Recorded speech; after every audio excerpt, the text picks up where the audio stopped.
All right. Welcome to another session of Aging Out Loud, the podcast that celebrates the power, purpose, and unapologetic joy of growing older. I'm your host, Dr. Kelly Price Noble, and today we're joined by the inspiring Casey Muse. Together, we're diving into stories that challenge stereotypes, amplify resilience, and redefine what it means to age boldly.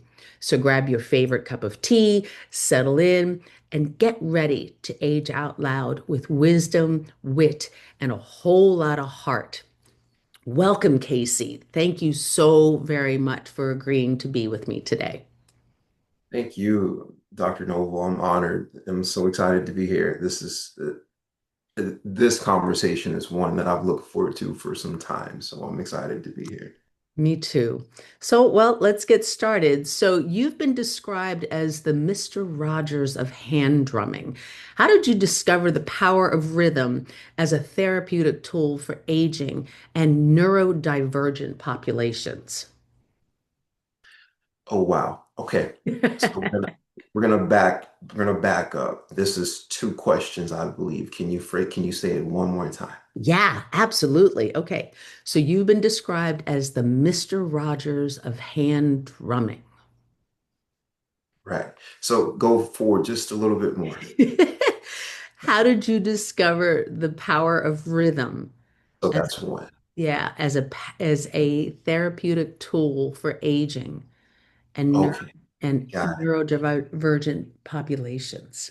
Yeah. So we're gonna backtrack to a really personal, intimate story and unpack how that relates to the rest of the question, right? So, in going through my own mental health woes, crisis, all the things, right? Depression and anxiety was the thing. I was sitting in an apartment, small apartment, or what felt like a small apartment at that point in time, right? Because things really sometimes feel differently than what the reality of them are, right?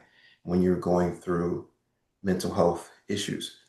And I remember one day just being all affected by the things, and I stood up and had a reflection of my mom letting me play pots and pans when I was a little child and how good it felt, right? And so connecting the dots with those memories connected to how it made me feel. So the feelings and then the memories, right? That connection is so very, very important for my work and what I do, right? And remembered this pattern that was really it's really synonymous with drumming as a whole. It's called a paradiddle. And then I did some breathing with the paradiddle, and I phrase it like that really emphatically because so the it goes right, left, right, right, left, right, left, left, right? So two sides. Pair, ra, did, do, pair, ra, did, Interesting. do. And I slowed it down in the breath work. And so I went, before I even got dived into it, I was already doing some breath work. I was going in, out, in, but not that quickly. And then I remembered somebody told me something about box breathing and showed me a little bit about it. So then I did some box breathing, right? Seals do that. Yeah. Yeah, so box breathing is in four, right? Hmm. Air rod did dual is in four, right? And then I started going pair, ra, Interesting. did, do, pair, ra. And the ra would be my exhale, my Absolutely. deep exhale. The did do would simply be me stopping and playing right, right, left, left. So I would go pair, ra, did do, pair, ra, did do, right?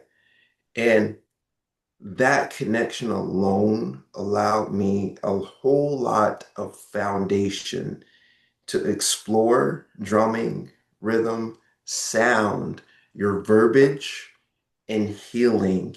and being able to connect that with my breath work. And I already understood the connection with breath work and your central nervous system and your what's called neuroplasticity, which is your bandwidth of accepting all the pain and all the discomfort and being able to grow and increase your fight or flight awareness, right? And as I got older, I think I was about 21 or 22 at that time. And as I got older, I realized that, so backtrack, and at that season, I was going to school for music production and sound engineering. And so that was really deep to me. And then when I finished, I began my journey of being signed to an independent label as a music producer and sound engineer, Very nice. right? But then God didn't allow me to stay in that journey, in that path. He allowed me to identify that I needed to be something with music to heal others as opposed to music to allow it to feel good for myself, right? And then he allowed me to get dropped from that label. And then I had to move back home to Longview, Texas, where I was stripped of everything that was fun, right? And I was so very uncomfortable and so very just in angst, just day to day, right? I went to church with a guy named Bud was his first name. And Bud and I became really close and he became sort of my mentor and sort of my spiritual father. And Bud said, Casey, I'm leaving this church. I'm going to go pastor a new church and I want you to come do ministry of music with me. This is a Methodist church. Now, if you know the difference between non-denominational and Methodist church, the act of introducing musical accompaniment to the praise and worship is a no-no. Yeah. Yeah. And Bud was like, nah, we're gonna do it and you're gonna rock out. And there was something really organic about that transition because I went from playing a whole lot of kit, drum set, snare drum, hi-hat, which is the cymbal that goes up and down, the toms around it and everything. I went from doing that to playing hand drums.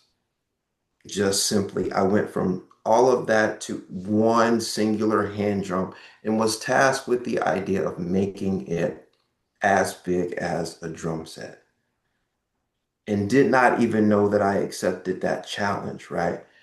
And I often say that it just makes sense because I'm Black. But I say that in all audaciousness because that really is the truth. It did, like, there was something about that African American, African heritage that allowed me to say, I need to do this in this season, right? And then transitioning to my work at that point in time, I started getting into substance abuse counseling with co-occurring disorders. Okay. So then what happened is I started working in the prison system doing substance abuse work in the prison system, and all of them have co-occurring disorders. So what this means is a client may have schizophrenia Mm-hmm. and alcohol use disorder. Oh my. Oh my. Right. And so diving into that work with the mental health population, I went from working in a prison system to outpatient adolescent youth work to residential adult work. All from music and snares and drums and Frequency and music theory and sound engineering. And yeah, because when I was going to school, I studied music production, sound engineering, and music theory, right? So then I transitioned into doing substance abuse and co-occurring mental health work, right? okay. And so then it's like God just set the stage for transitional knowledge and awareness of things differently to understand how music affects your neurological work in your central nervous system. And then most independently away from the music, the percussion of it, right? The pulse, the rhythm, how it is the most bilateral action that someone can do because it is the most tactile. It goes directly to your central nervous system. It goes Interesting. directly to your amygdala, right? It goes directly to your blood-brain barrier, right? All of those things. So then when I decided to take this thing independently because of the knowledge, then I became aware of the work that it could do for dementia. And then I was I was then tasked with the idea of studying all of that, really just because it was interesting to me, right? And so I studied it all. And my mom, when I was a child, did a lot of work with Down syndrome Okay. and autistic kids, right? So then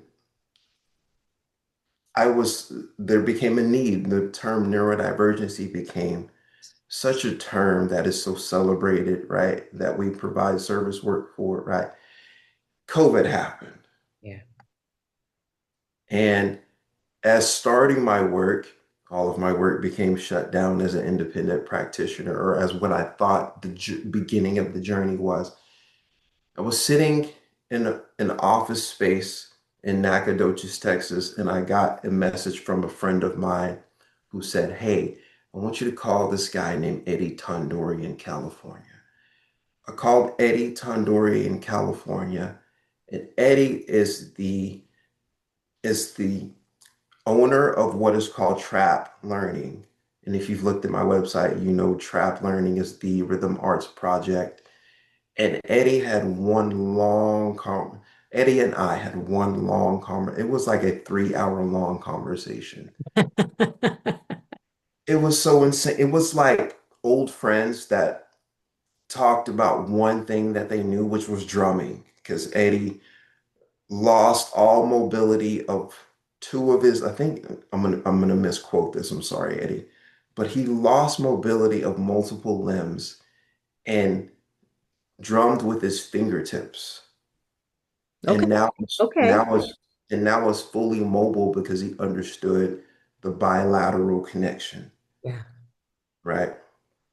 And so he opened up trap learning to work specifically, but not limited to, with the neurodivergent special needs population, right?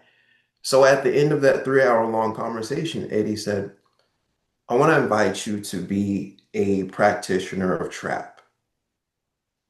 And so he said, "I want to have one more conversation with you to see if it makes sense." So we scheduled that one more conversation, which was again like an hour and a half long conversation about trap and bilateral and drumming and the methodology of how slow a session could go, should go, would go, right? Autism versus Down syndrome, all of those things, right? And or like tactile versus verbal versus auditory versus all the sensations, right? Versus optical, right?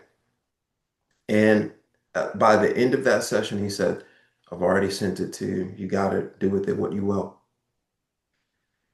And so then I took trap learning and broadened the scope and said, "I want to do this for the dementia care population, right?" So then I opened up percussion pathways, right, which is that, and got invited to have a full-fledged, what do you call them? What do you call them? Where you visit a place over and over in a residency, right? Okay. So now then I got invited to have a residency to provide percussion pathways at multiple retirement homes and as well as Alzheimer's alliances and Alzheimer's associations, right? In Tyler, Texas alone, I do four on a weekly basis and monthly basis. One of them's on a monthly basis. Two of them are on a weekly basis. One of them is on a bi-yearly basis. Yeah. That's fabulous. That Yeah. that is stupendous. Yeah. No, it is. Yeah, it's crazy. But So I, and the cool thing is that you've answered a lot of my questions already. So could you tell me about crowned and called mentorship? Is that's something that you've developed? Yeah, yeah. So first, I have to tell you, Dr. Press, do you know Muse is not my name? Okay, but I figured it had something to do with music, maybe. Uh-uh. Uh-oh, Mm-mm. okay, tell me. That's it's a fair Or is it assumption, a right? god? Uh-uh. Uh-uh. Okay, So, two strikes. oh, we're good. We're good. So, in the midst of my journey, I have six really awesome individuals who, when they met me, did not know about one another, but decided to mentor me without a formal conversation about mentorship, right? Because like mentorship sits in two different places. You can have a formal mentorship with agreed expectation, agreed Okay. goals, agreed, right? Or you can have a loose, non-formal mentorship relationship where you just sit and talk to somebody and gain some wisdom and knowledge. But it's not like when or the next time we're meeting again, right? And all six of these relationships that have transcended into formal mentorship started as very non-formal and loose, just like kind of like uncles that say, I like you, I see more in you, I need you to step into more, right? And all six of them, not knowing one another, randomly started calling me Muse or La Muse or The Muse or A Muse. And they all spelled their muse with a Z for me. Hmm. So as I'm sitting in Nacogdoches, Texas, because this is from Dallas, Dallas is when they all started doing that, to Nacogdoches, Texas. So you're looking at probably like a 4, 5 year time span between the time we all met and to the time this came to fruition, right? And so then I woke up one morning and I was like, the heck does Muse mean? And I started looking it up and diving in, and I was like, holy what? And I called one of them and I was like, I didn't know that this is what this meant. What does this mean for me? And he said, well, I always saw something so much deeper in you than what you saw or what you were displaying. And now that you know, I just need you to go live it. And then I called all five of the other ones and I said, why did you not tell me? And all five of them said synonyms of the same thing. Now go live it. Now go live it. Now go be this. Now that you are right. And then they all did some really quick digging of one another and found each other's contact information on social media and on the internet, right? And got in contact with one another. And they were like, man, listen, I didn't know. Hey, man, I didn't know. What you mean to tell me you've been Casey Muse and yada, yada, yada, and blah, blah, blah, blah, blah. And I'm like, yeah, but his name is Williams. And I'm like, yeah, but you know it's Muse. And they had this banter. And then they all called me and they said, we're going to have a call with you over Zoom. And they all called me over Zoom Oh, and they all spoke with me and they all gave me the offering and the encouragement to go live my life in Muse. And so Muse is really simply all the homage and respect and paying all of my life, not in like just reverence to them, right? it's fabulous. Has nothing to do with music. It has like, and I guess cadence and energy and blah blah blah and all the things you could say, right? Because like God put in the energy in the universe, and people sometimes say things like that, but in rigid form, it is a respect and homage and reverence to them, to those six, and they all still serve in my life. That's fabulous. Congratulations. Yeah, so crowned and called, Okay. right? Is a place of mentorship as I understand it, deeper with the connection. And here's the difference is with the connection of rigid goal planning with some soft learning, also the spiritual and mental component connected to what that looks like. Oftentimes when men and boys seek and have mentorship, there's one or the other and not the two combined of mentality, hard work, and then spirituality in the same place, right? And it's not Christianity, it's spirituality. We're not outcasting anybody. And I say that because there's nothing apart from it, right? But it's really a place of combining both of those spaces and understanding that they are connected to bring holistic mentorship. Fabulous. Yeah. Thank you. Let's go back a minute. You talked about dementia, and Hmm. I want to know, I want to dive into this a little bit more. Yeah. And what, how do you shape your programs for Yeah. the Yeah. dementia? How do you tailor those programs to meet the emotional and the physical Yeah. needs of older adults in diverse settings? Now, I know you're in Texas, I'm in California, and Mhm. and music has played such an important role. I remember when my grandmother was in hospice, and I was told that someone came with a guitar, Mhm. and she closed her eyes and she would just, move to the beat of the guitarist. And you often hear music calms the mood of the savage beast. But people with dementia have different needs and Yes. experiences from those of us who have yet to be affected by it, or maybe not even affected by it.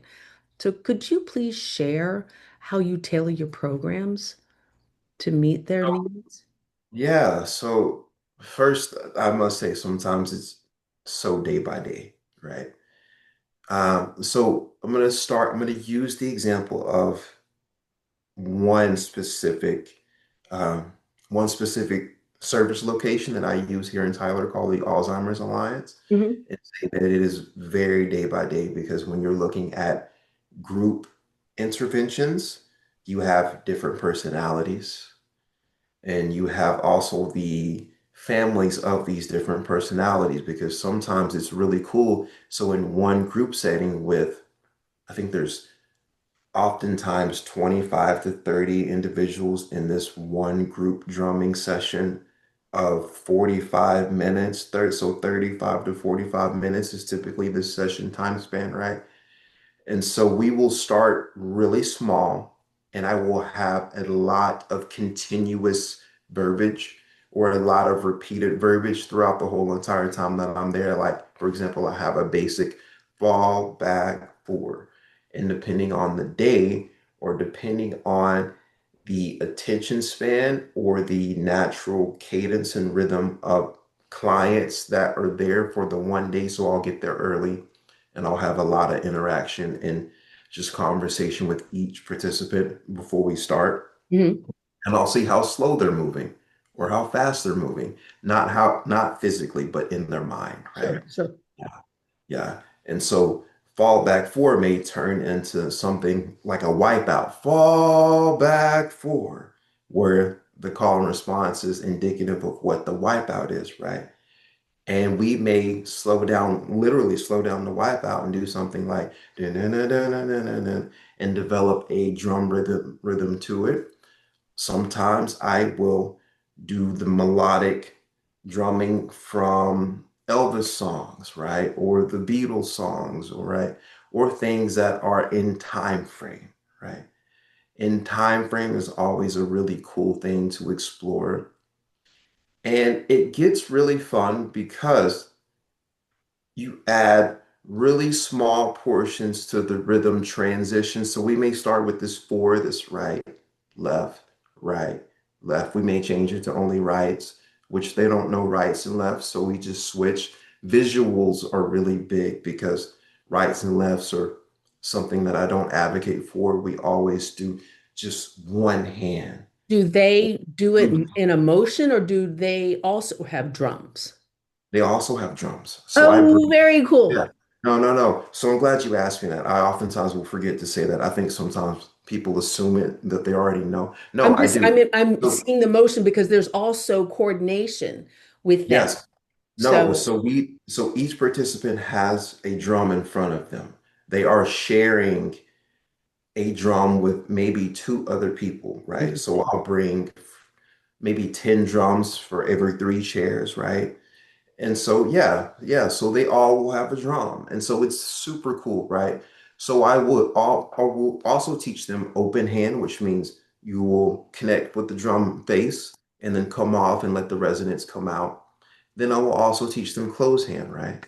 So we may do one rhythm where we are closed one, two, three, four, one, two, three, and then we'll switch hands and do the other hand, right? Yeah. So it also is really important too for me to verbalize really loudly, but really clearly. Also show them. So my movement is also really important. It's kind of special fluency in those moments. And I say special fluency, I should say independent fluency, because even when I do percussion pals with my littles, the visuals are really important because for them to be able to see me versus listening to me all the time is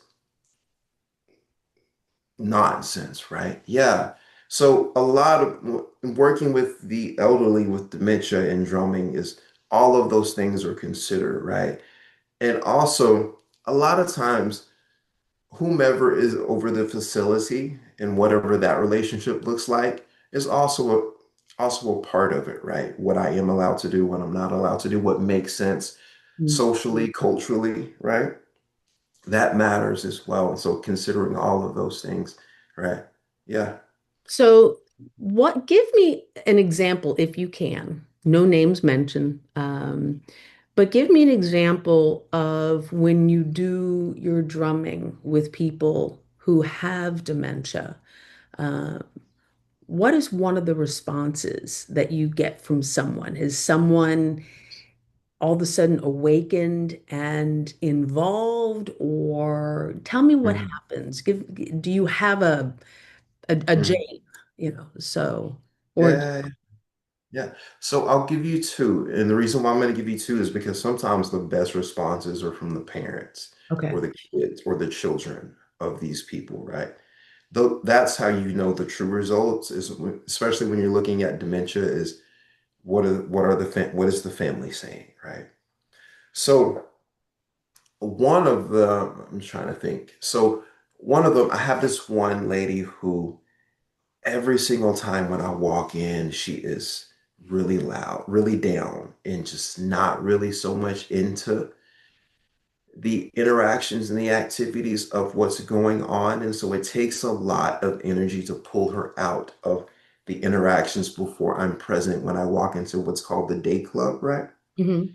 And there's something about the clock in the day when she realizes that it is the day that I'm supposed to come and she looks at the clock because what happens is one day I sat there and I said, Miss So and so, do you see the clock right here? Every single day on Tuesday, at this day of the month, I'm going to come.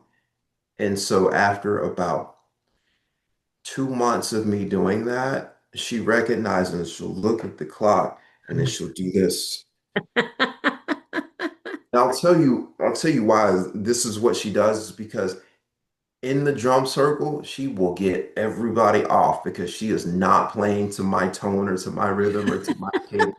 It is, it is her own thing. Now, here's what's really cool about it is she makes really crazy noises. Like she'll go, whoop. And so I will stop the whole entire exercise and go, listen, guys, Ann just showed me a new blah, blah, blah. And so we'll all make the noise. We'll go whoop with her. And so it's just, yeah. That's great. No, it's fantastic. I love it. It's so fun. It's really, I love what I do. And the fact that God has given me the opportunity to provide healing through rhythm accompaniment and drumming and just live in this world and walk in that manner is It's so cool, right? Yeah, it's so cool. So what, Now, oops, sorry, go ahead. you're good. Go ahead. So, what advice would you give caregivers and families looking into support aging loved ones through this form of creative therapy? I mean, do we rush out and go buy drums? Do we listen to music? How do we Yeah. support our aging population? Yeah. I would say at least two things. Listen to music that they like, that you know is connected to memories that you have with them. Mhm. And yes, go buy a drum, but a small one. Okay. And the third thing is slow down. Okay. Yeah, slow down. Because more than likely you're going to be learning drums with them. But here's the cool part. It's not about learning how to play drums. It's just about enjoying the time that you have with them, right? You're not becoming a professional drummer because you bought a drum so that your loved one can enjoy drumming and experience the therapeutic aspects of drumming. You are buying a drum to be in community deeper with their presence. I like that. I like that. So let me ask you, and we didn't really talk about Avenue Speak, but looking ahead, what's next for Avenue Speak in the aging space? And how can our listeners find you and get involved with you? Yeah, yeah. So what's next for Avenue Speak in the aging space is to serve more in the aging population, right? And I say that, but simply that's really where Avenue Speak is. So Avenue Speak is the therapeutic space of Casey Muse, right? So all of the percussion pals, trap learning, the percussion pathways, that is Avenue Speak LLC, right?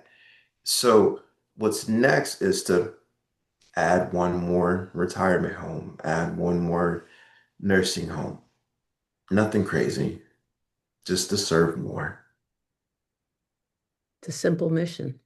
Yeah, nothing crazy, just to serve more. So how can people find you? CaseyMuse.com With a Z. with a Z, CaseyMuze.com, CaseyMuse.com. It's the same thing for Facebook. It's the same thing for Instagram. CaseyMuse.com. It's my Google. It's Casey Muse with the Z. Have to spell it with the Z, CaseyMuze. Yeah. That's awesome. Wow. Whew. Well, that's a wrap on today's episode of Aging Out Loud. A huge thanks to Casey Muze for sharing insights and laughter and the truth that reminds us that aging isn't something to fear, it's something to celebrate. And if you've Yeah. loved what we've heard, be sure to subscribe, share, leave us a review, and find Casey and let him incorporate what he brings and how he serves into your community or the community of your loved one. So remember, don't age quietly, be very loud. And until next Yes. time, keep living boldly and aging out loud. Yes.